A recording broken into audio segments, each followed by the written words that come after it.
Well, hello everybody, and welcome to this week's edition of MBTV News. Quite a short one, I think it's going to be this week. Something to do with Americans and turkeys, and presumably well, that was on Thursday. I guess Friday. I guess Friday was the indigestion day, and yesterday, Saturday, was the recovery day. Because we're now on Sunday, and it's Sunday the 27th of November. Phew, it's not December yet. And these are going to be our news headlines for that period of time.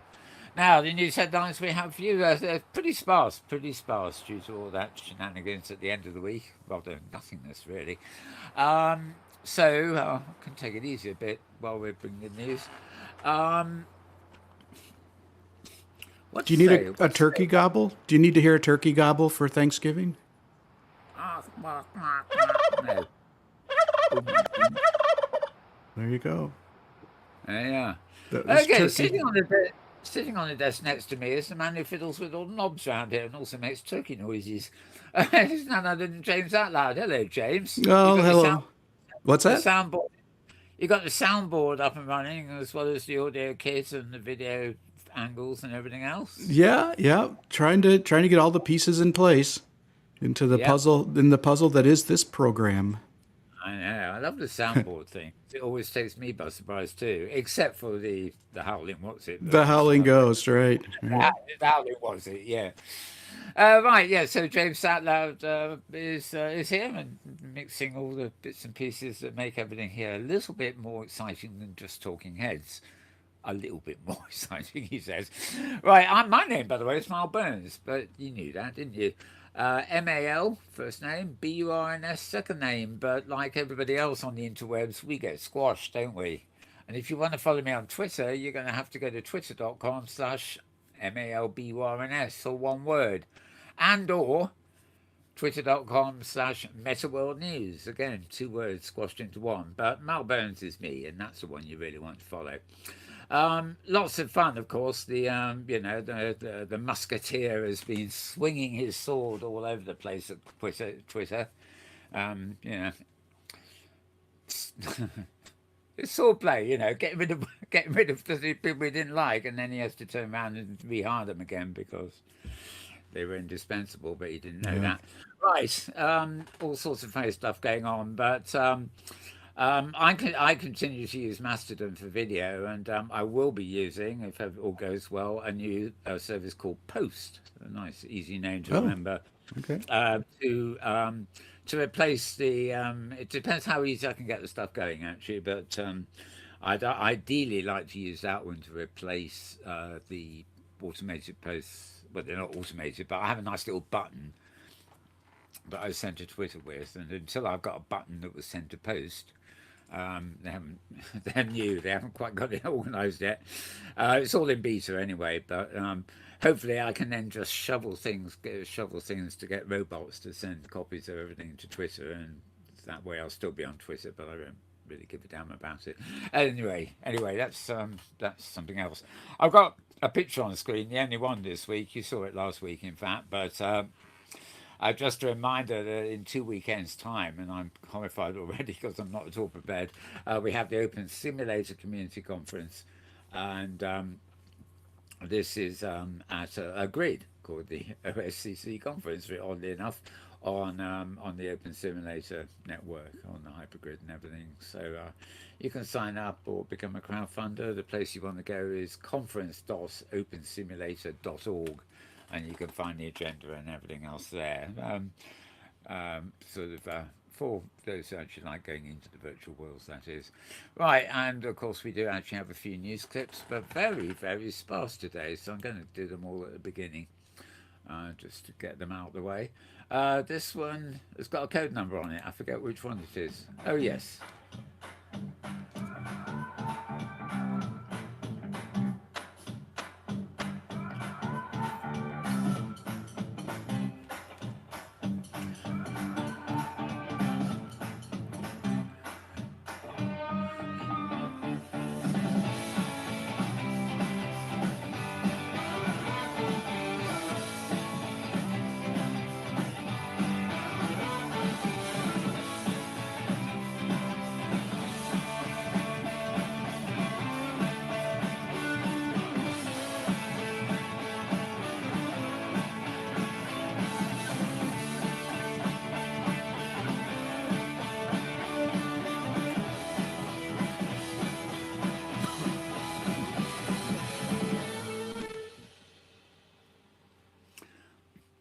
what you might call a little promo there for the Niantic headset, which looks very fine and looks even better when you've got a nice flashy advert like that.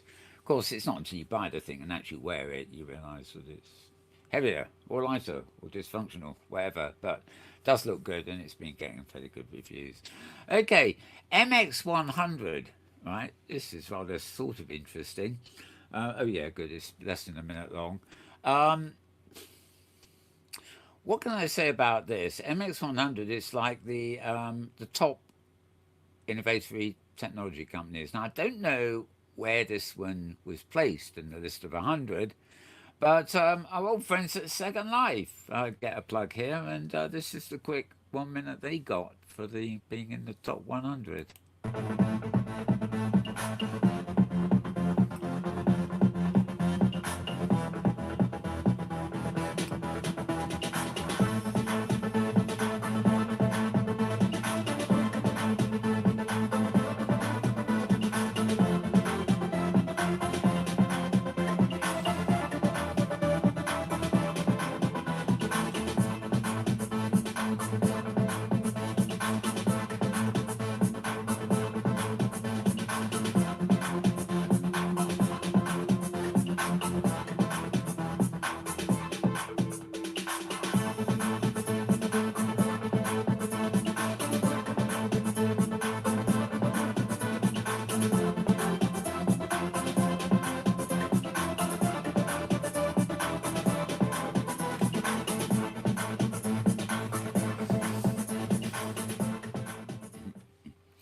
I like the way Philip Rosedale was talking of residents to a mirror on the wall. Back in the old days, I tried that. So it was before we had, the kind of avatar broadcasting things we have these days. So I appeared on a wall in Second Life quite frequently as a real world person rather than an avatar, and got watched by avatars.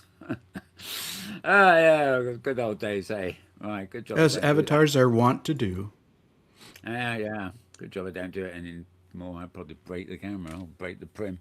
Right. Yeah. So good. Good for them. And ironically, when we get to the Mastodon feed, there was another interview with Rosedale again this week, where he was talking about when he started the economy and the way it works, and a bit about Yep, the old day, yep. stuff like that. So we'll get to that later. And I have one other clip here, which is an English TEDx in Wood Lane, which is actually a bit, well, it's not a BBC production, but Wood Lane is the old BBC studios before they moved into flashy new places at taxpayers' expense. I had to put that in, didn't I? This is 12 minutes long, so I think we'll come to that a bit nearer the end as a little extra. And I'm going to move now onto our web links for the week. And again, we haven't got that many, and two of them at least coming up here are actually review sites. Beginning of the week, of course, we had Tony Vitillo. Visconti there. Tony Vitillo, who's otherwise known, of course, as the Scar Goes. Cue the music. Oh,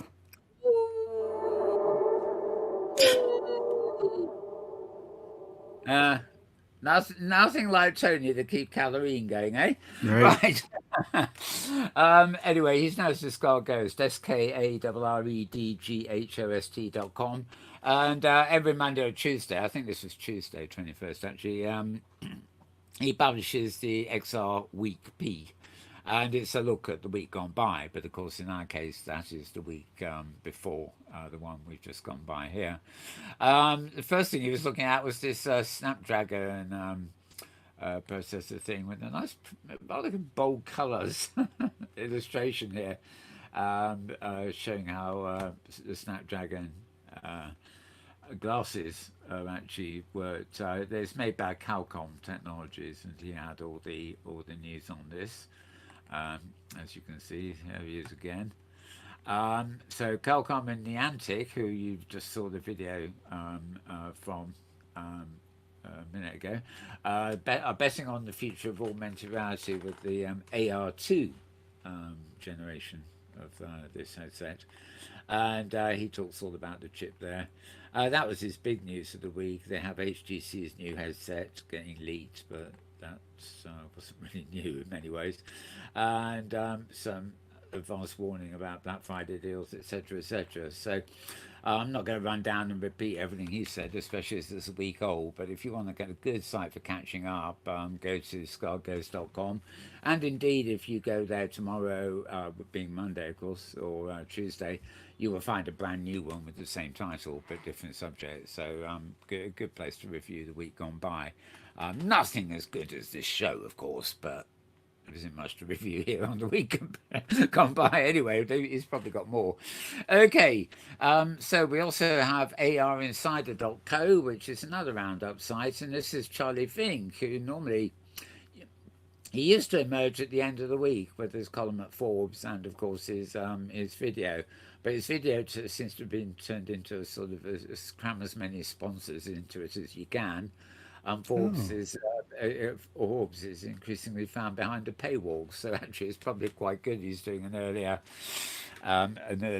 effort in the week to stay in touch.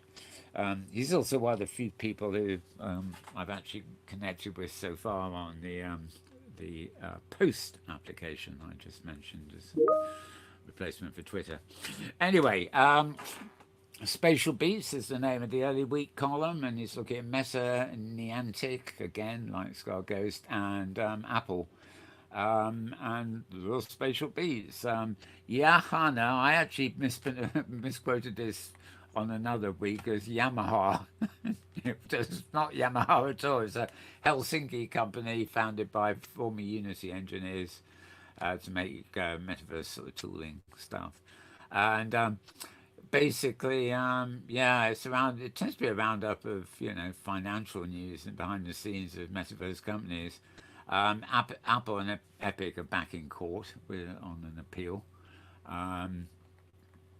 following a confusing judgment they both thought they had last year or something or other. The Snapdragon chip, which we were just talking about, Scar Ghost had a major feature on that, of course, as you saw. Vuvix and Ultralight, reference design, Huawei Technologies, Smart Vision Glass. I doubt if that will be a Huawei, more or less outlawed now in the UK here. So don't know where we'll see that. I don't know.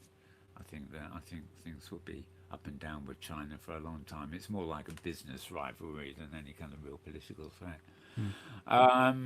Anyway, I'm not going to dwell on it. arinsider.co,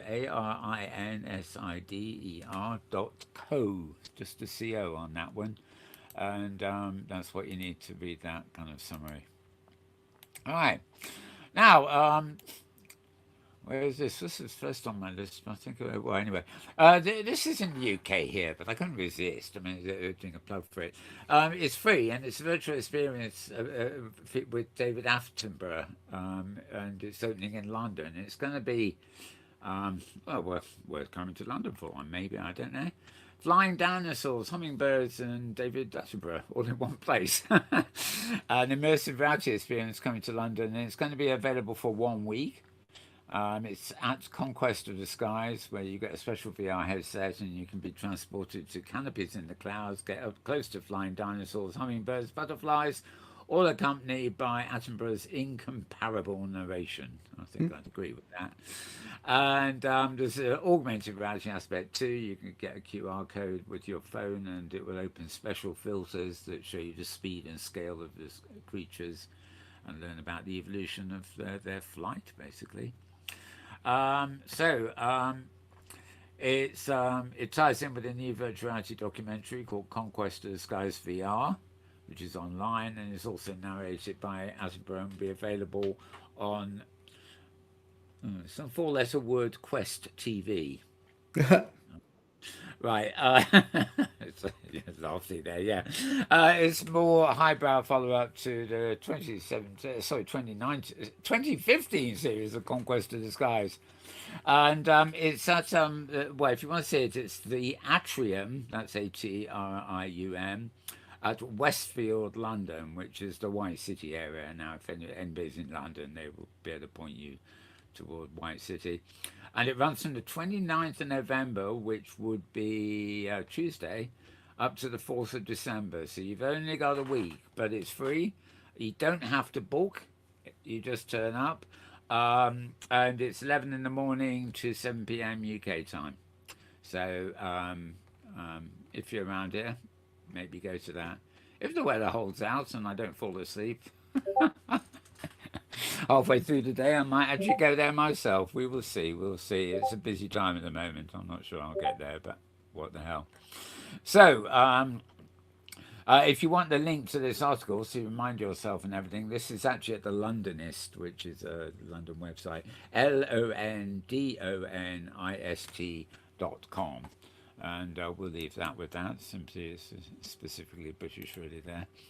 And okay, this is the bigthink.com, BIGTHINK.com. The big thing. Now, we got, is the metaverse dead? Is it alive? Is it zombified or whatever? You know, people just rabbiting on about everything. I mean, it seems to me that a lot of people think it's dead but don't know what it was in the first place. And a lot of people think it's alive but still don't know what it is that's alive. So, who knows? But anyway, this correspondent, Louis Rosenberg, reckons that the metaverse is inevitable, regardless of what happens to four-letter word. So, metaverse is inevitable because it is hardwired into our DNA. I guess there's an argument here, right? I mean,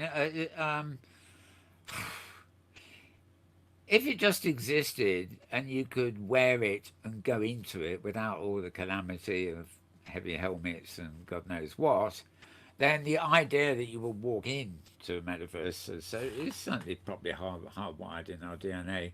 What is less hardwired is the idea of getting into encumbrances, shall we say, to get into the thing. Anyway, a surge of pessimism is not surprising, considered as stock for four-letter word. The company, formerly known as Four-Letter Word Book, has lost over half its value since it pivoted into the four-letter word verse. On top of that, Four-Letter Word recently announced major layoffs throughout the company, seeding a wave of fear across the industry. So the way this bloke sees the current struggles at Four-Letter Word reflect problems in its legacy business and do not serve as an indicator that its four-letter word first strategy is failing. I believe it will take another year or two before we can accurately predict if Four-Letter Word will be successful in this space or if other larger players will emerge as the true leaders of the four-letter word verse. So what is the four-letter word verse about? Well, you're going to have to come here and read it. You might even be able to read it without my amateur censoring. Right, bigthink.com, BIGTHINK.com. They talk about what it's about and whether it's, that it is inevitable, the DNA thing there. The human organism, I'll start again. The human organism, really goofed on that one a second, evolved to understand our world through first-person experiences in spatial environments. It's how we interact and explore. It's how we store memories and build mental models. It's how we generate wisdom and develop intuition, with a few sections.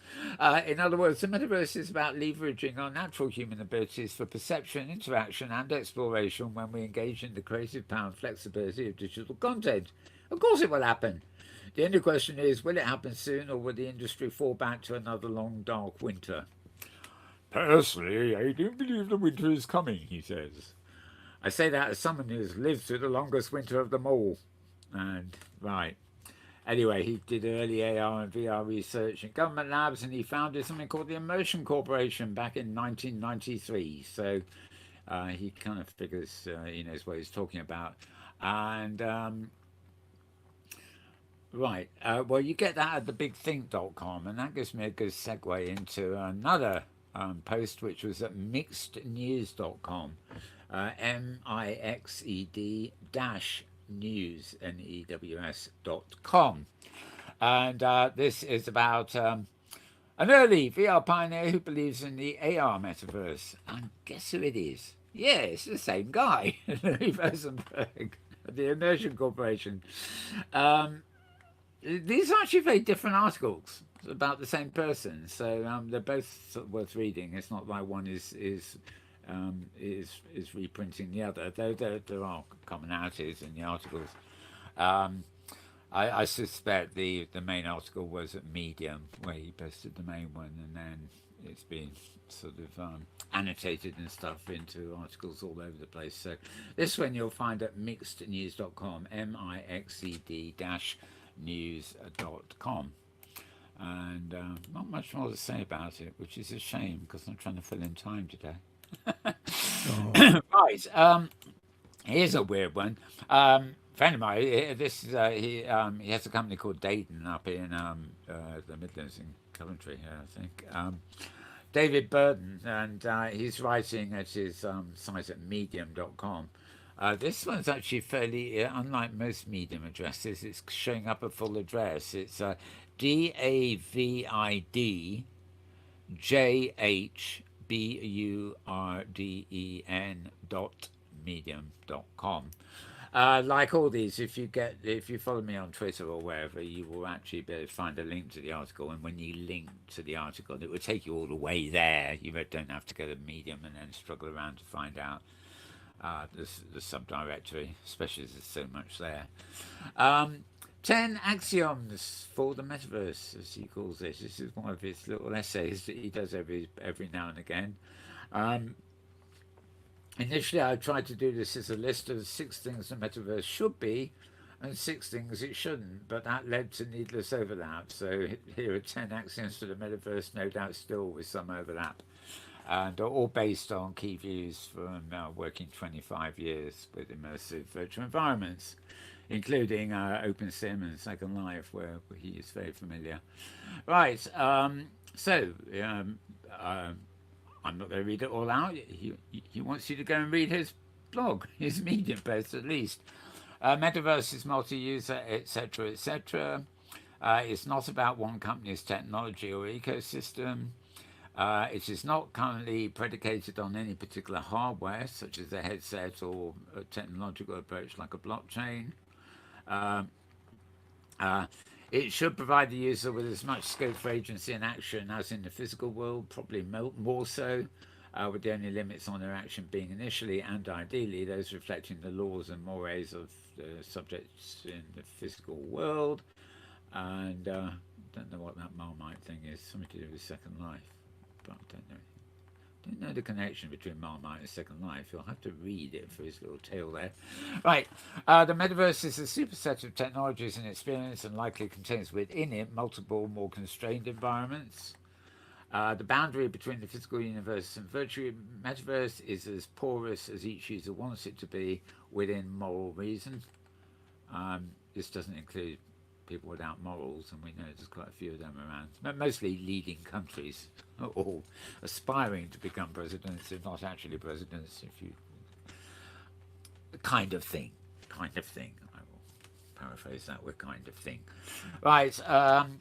Real as a descriptor is orthogonal to physical. I don't know. Orthogonal. I'm not. I have to look that up. It's not a word I use, but I guess it's sort of In line, veering off course. Yeah.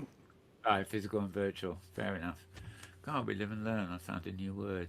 Don't know I've got any use for it really, but there we go. But yeah, fidgetal. I know that. Yeah, it's like fidgeting with knobs, isn't it? Indeed. Sorry. No, physical, digital, right, whatever. Right, the metaverse may be a multiverse, in which case portability should be as extensive as possible. Very true, that one. Less thought of these days ago. And you should be able to live a complete life in the metaverse, learn, teach, earn, create, sell, buy, trade, collaborate, communicate, explore, make friends, play, have fun, entertain and be entertained, have relationships, have new experiences, and leave a legacy. Oof. Well, and 10, not everybody in the metaverse will be human. Well, human driven is what it says. So there you go. Bring on the AIs, no doubt. Who needs to build a sim when you've got Mid-Journey to do it for you? Right, something like that. I'm not very keen on Mid-Journey or Night Cafe or any of them. They're remarkable things, but it spoils, spoils the idea of art, really. I keep seeing things flooding my Twitter feed. 9 out of 10 posts are people's things done in Midjourney, and of course they themselves haven't painted a darn thing. They've just told Midjourney what they want, and I know the results are quite spectacular. But come on, learn to paint if you're into that. I know Right. photographers who said Photoshop ruined photography because if you couldn't photograph it with your camera, there was no point. If you had to Photoshop it, that was just not a Yeah. good photograph. Yeah. So another transitional technology. It was very funny. I used to teach Photoshop back in the day, mid 90s Hmm. to late 90s, really. Well, through the 90s, come to think of it. Um, and, it was very strange. I mean, it sort of took off in the tech world, and you had art directors, fabric designers. So yeah, a lot of designers, even printers, wanting to figure out how to tweak their plates, for different papers and all sorts of stuff that Photoshop could do. The last people who ever popped along saying I want to learn Photoshop were photographers. Hmm. And you'd think with the name, it would have been photographers would have been the first, but they were. I mean, they did take out quite quick on Aldous' digital darkroom, which of course is black and white grayscale, which actually probably did lend themselves to that. Probably appealed to photographers more, but yeah, um, it was oh god, how to put it? You were enhancing. You weren't coming up with first. You didn't just tell Photoshop to come up with an image for you, based on a couple of words. It scoured every known relevant thing in the universe and then put something together that it thought was unique. I mean, you had to do the work. It was a tool. Um, and every photographer, whether black and white or in color, will tell you that the most important thing for a good photograph is the quality of the light. Now, however hard a photographer works, he may best be sitting somewhere and looking at the landscape or a region or something that he's got to photograph that day, and the light is just not going to be right. So he does the best he can, and then he can use Photoshop to, you know, bring out and subdue elements of the light in the image to give the impression, that there was more available light than there was. And that really became a common thing for photographers to do, because it wasn't fundamentally altering their photograph. And the reason they couldn't get the best light in the picture in the first place was because of the weather. It had nothing to do with reluctance to use Photoshop to do it. So um, but I know when I was teaching it and stuff, I got people like travel agencies wanting to know how to use it, and they didn't want to know the software full stop. They wanted to learn a routine. And the routine was kind of along the lines of, how do I take this architectural template and make a building out of it and then move the building 30 miles away inland onto the coast, and so we can publish this flashy hotel into our holiday catalogue. Like National This Geographic did with the pyramids. yeah, this was all done on spec, as it were. They didn't have the hotel built. They had a plan for the hotel, architectural designs, maybe a rough or whatever, and it hadn't been built yet. And it certainly wasn't. It was actually being built 30 miles inland, not on the overlooking the wonderful beach that they wanted in the image. And I kicked them out. I started. That's about the time I refused to do any more of that work. Because Photoshop had become known as something to do naughty things with. Of course, now it's just called deep fake, and finally British law woke up this week, and deep fakes are now illegal. Oh, that should be But some fun. yeah, but specifically, it's deep fakes to do with sort of revealing bodies and real faces on. So well, but yeah, I mean a deep fake. Well, as you said, if it was a universal thing, it really would be fun. But I don't know that the I'm just government's thinking of enforcement, Mel. That's all I'm thinking of. well, so am I. But they've pulled Google and Apple and Uh huh. Microsoft Uh huh. into court. They're not letting it die, and if anything, we're now getting ahead of the Europeans in terms of holding the tech companies to account. Of course, the worst thing is they can just abandon Britain altogether, and then we'll lose all their services. It might not be as simple as the government thinks it's going to be. Anyway, so 10 Axioms for the Metaverse by David Burden there, and you'll find this, as I said, at I'll read it out again. davidjhburden.medium.com, and one of his occasional, every couple of months he does a thoughtful blog, really. Okay, so Forbes.com. Yep, this is Charlie Fink's end of the week, November the 24th. Post at Forbes. You can get it at AR Post as well, I think. He often says that, go there if you have a problem with Forbes firewall, paywall rather. So this week in XR, no video version this week. Probably come out tomorrow, or it's changing. I think, sort of probably depends. It probably gets delayed a few days while they get footage from all these sponsors they've got these days. Is this a perilous moment for VR? He asks a question there. Basically concentrating on four-letter word Reality Labs with a Q3 operating loss of 3.67 billion. Slow sales for something called the Quest 2, and uncertainty about what will happen at the holiday season this year. But the market may already be saturated, and then of course we've got the PlayStations and all this sort of stuff. I like this. Four-letter word has actually lost control of the Metaverse story, and with it, Metaverse's connection to VR. There you go. Okay, they're talking about Matthew Ball and Tim Sweeney is talking about the Metaverse rather more sensibly than Lord Suki, really.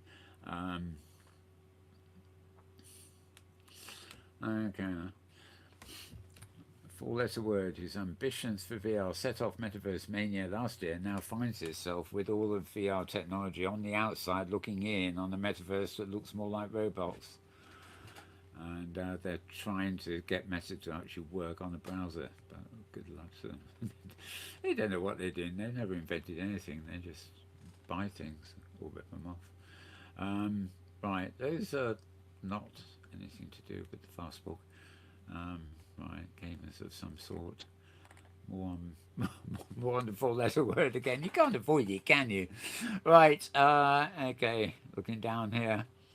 Report on ITSEC, which is a sort of professional service training simulation conference that actually starts tomorrow, I believe. So it's a sort of preview rather than a report. And more conferencey type stuff and lots of snowy weather, wherever it is. Las Vegas, you don't have snow in Vegas, do you? Well, who knows? Who knows what the pictures of snow have got to do with anything, really? And anyway, so that's our little end of the week roundup from Charlie Fink, Forbes, FORBES.com for that one. And the final one, the final web link for this week anyway, is xrtoday.com, xrtoday.com. Extended reality in education, is it the future of instruction? So sort of general article here about, will the world of education generally increasingly be using XR Kit for learning? And that is a good question. I think it's highly likely, yes.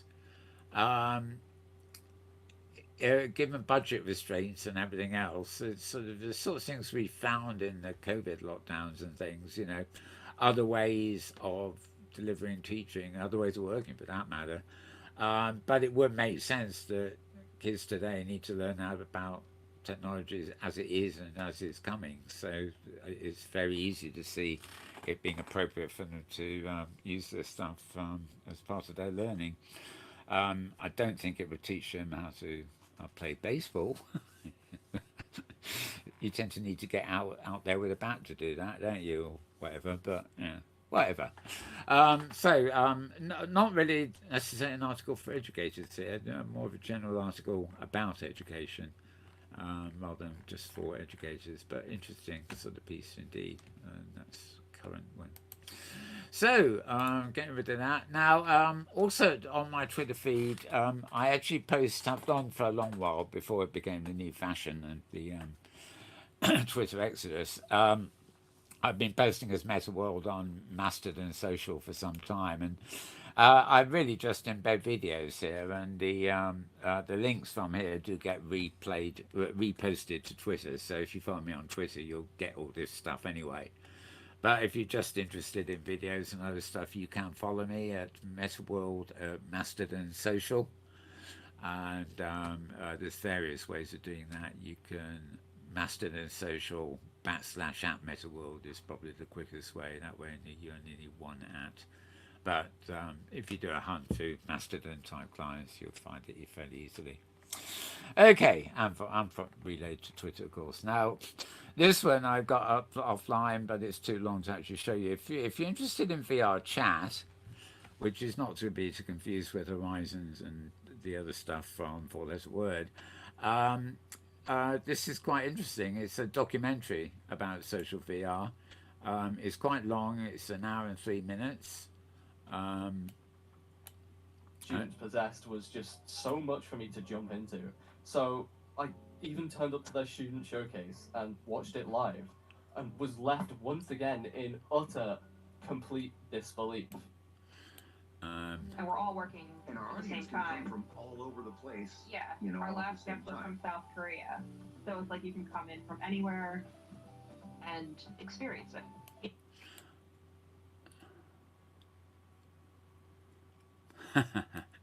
Drunks in VR chat, eh? Right. It's the sort of documentary. Meetups like this gives VR chat friend groups a sense of community, and Right. Well narrated, covers a lot of stuff. It reminds you of sort of documentaries people did about Second Life and places in the past. VR chat is one of the leading places at the moment, and despite a profusion of very cartoony looking avatars, not always legless, it's there's a lot of stuff there. There's actually whole videos coming out of destination guides for VR chat now, and I have to say the detail on some destinations is absolutely wonderful. It's almost in contrast, to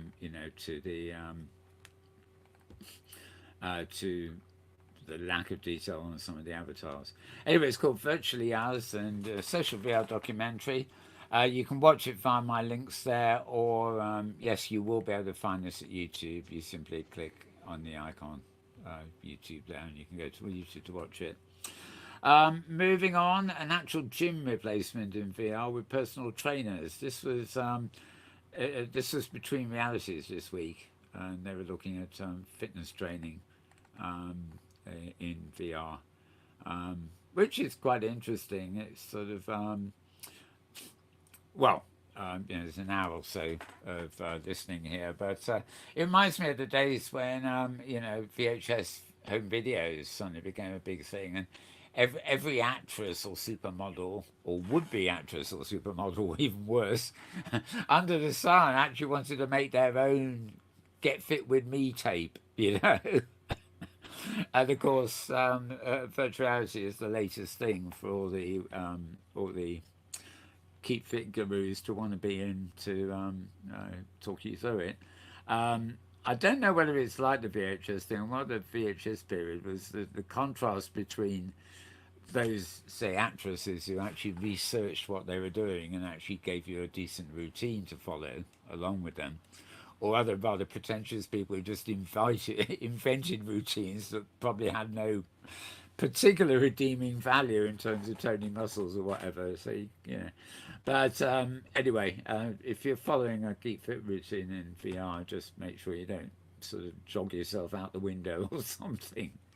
Remember, you will be immersed. Anyway, Between Realities had a look at all that. And then, of course, our favourite, one of our favourites, certainly James's favourite here, is the VR download. So I'll just get James to comment on this since he probably saw it.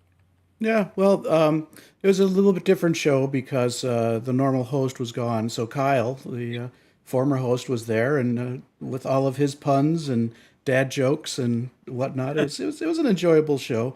Again, David Heaney really was the the anchor with the knowledge and information that was Yeah. coming in. But it was interesting because it was not a complete meta show and Meta Quest 2 show. There was quite a bit of discussion about new processors, new chips, and some more interest in the Valve headset, which I'm getting really interested in. Yeah. It goes to show a new face and a fresh idea, even if just for 1 week, you suddenly find yourself with a slightly different show and everything, which is always a good thing. Kyle's Uh, hilarious. I enjoy him.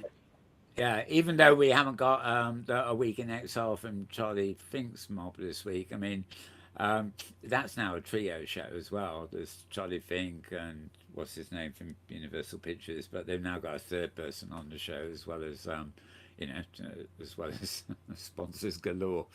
So and it changes the whole thing. Not makes it worse or anything. It just changes it. It's sort of no better, no worse. It's just different, but it's nice to see shows get a bit of fresh air into them. I think one of our shows, the World Review that we do weekly here, is sort of last few months has had a different flavour to it, which is all to the good.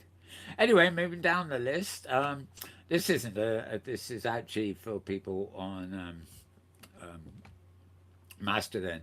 It's all part of Federation Networks called the Fediverse, and I just put this linked here because you can go and explore a whole load of different federated networks from Fediverse Party. Basically, it includes Mastodon, but hundreds of others, and they all interconnect. It's like Open Simulator for virtual worlds. You can have servers, small, big, large, all over the place, but you can communicate with anybody on every server through the Fediverse, and which is, it's like a social network equivalent of the hypergrid in OpenSim. Right, the future of the metaverse, according to the bloke who invented the name and probably the concept, that's Neil Stevenson, the author there, from 4 days ago. Not. Oh yes, you can. We absolutely do not need AR and VR. Right. No, we don't. Yeah, that's on the almost all these you can find on YouTube somewhere, and the virtually ours again. For some reason, it got posted twice, and one I mentioned earlier, Evolution of the Metaverse with Philip Rosedale. This is Philip talking to a couple of people at the Open Metaverse Broadcast, and he goes into quite a lot of stuff. He never runs out of things to say, I've got to say, but he gives a very good description of the way Second Life's economy was built and how it's always had a sort of prototype of universal income and stuff built into it, and how the currency, unlike any other, has actually managed to remain stable. I thought that was one of the most interesting insights there, playing his own trumpet a bit, but I haven't often heard him go into that much depth about the way the currency has been structured. So that was interesting.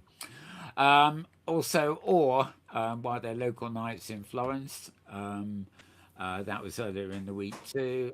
There is Tony Vitello, the Scar Ghost. Come on, let's give him a noise. There's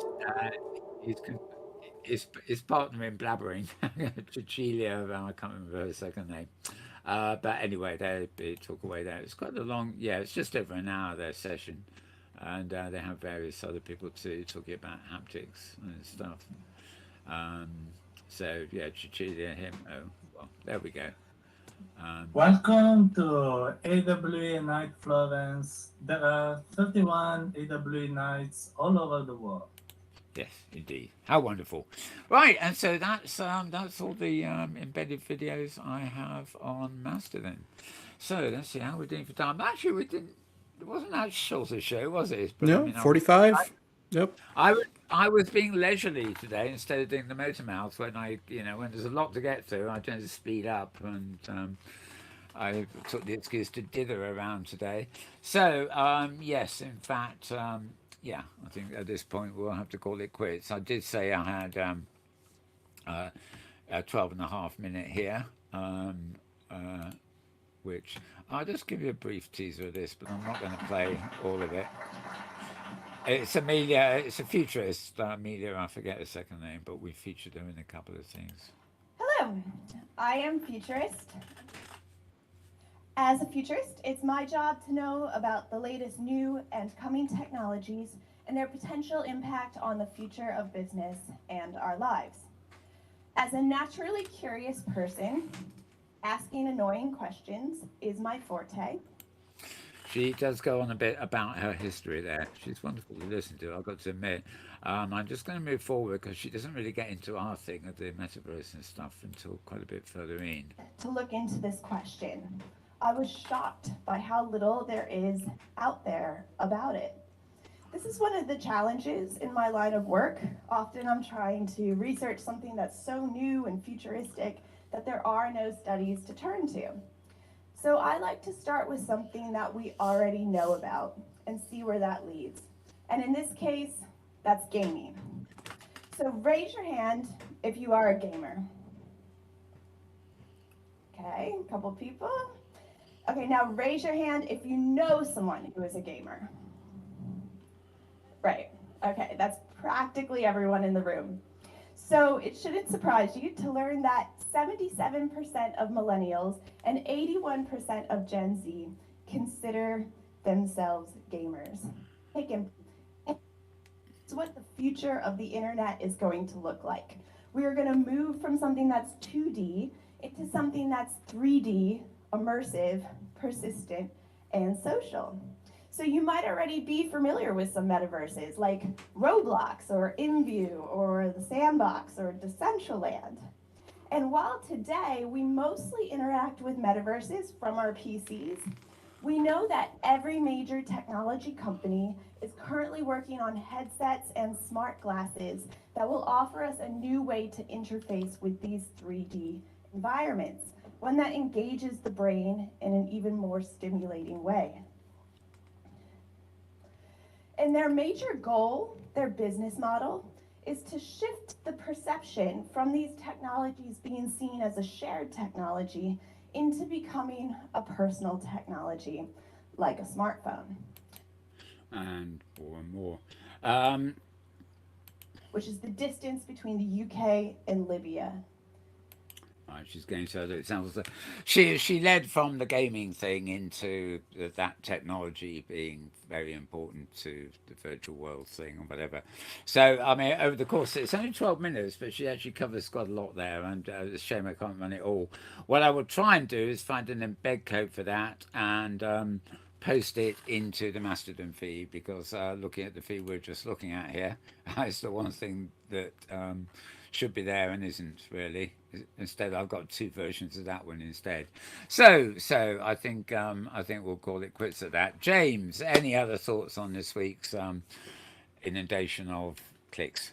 No, not really. I my thought when you started that video clip was that she was going to talk about the carbon footprint of an avatar.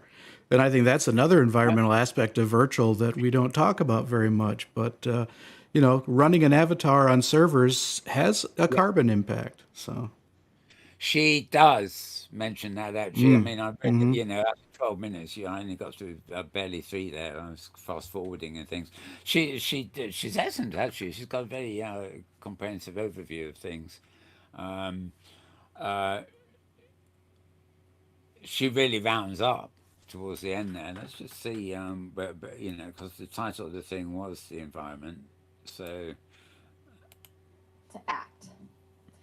Ignoring the large virtual elephant in the room is not only irresponsible, it's also self-sabotaging.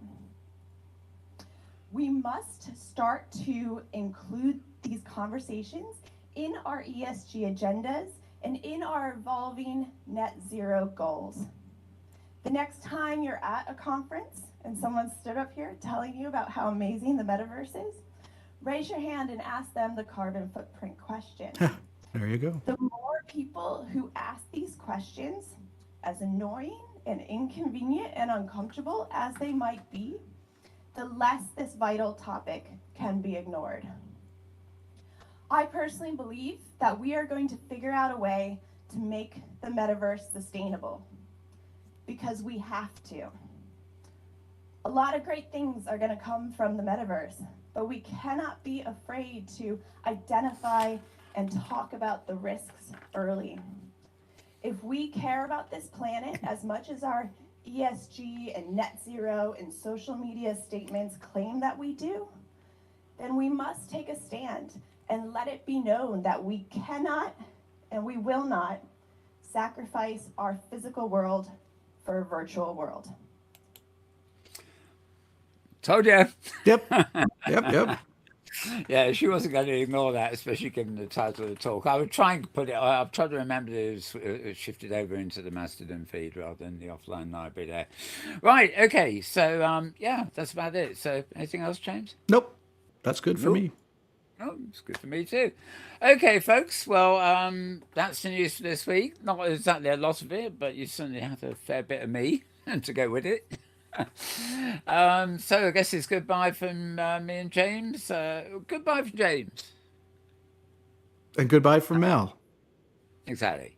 Goodbye from we, because we are, as in XR. Forget it. Right. Right. Okay, Thank you. everybody. Have a good week, everybody. It's goodbye from both of us, and stay safe, stay healthy, stay away from viruses, stay away from winter as well if you can. And yeah, if in doubt, just go virtual, because you don't have to move, and you can order the food in, I think, depending on where you are, of course. Okay, we'll see you next week. Thanks for watching. Bye bye.